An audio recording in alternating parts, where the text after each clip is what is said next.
இங்கே பாருங்கள், எவ்வளோ அழகா செம்பருத்தி பூ பூத்திருக்கு. வெளியில் சினம், அதனால் நான் உள்ளுக்கு கொண்டு வந்து வச்சேன். ஆனால் கொஞ்சம் நாளாக பூவை காணையில் நான் உள்ளுக்கு இருக்கிறபடியினால் பூக்காதண்டே நினச்சேன். ஆனால் இன்றைக்கு காலையில்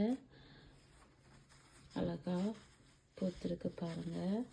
அதை பார்க்கும்பொழுது எனக்கு ரொம்ப சந்தோஷமாக இருக்குது. தேவனுடைய படைப்பு எவ்வளவு அழகானது பாருங்கள். மக்களுக்காக, அவருடைய பிள்ளைகளுக்காக அவர் எவ்வளவு பார்த்து பார்த்து அழகான மரங்கள் செடிகளை தேவன் உண்டு பண்ணியிருக்கிறார் பாருங்கள். எவ்வளோ சந்தோஷமாக இருக்குது பாருங்கள்.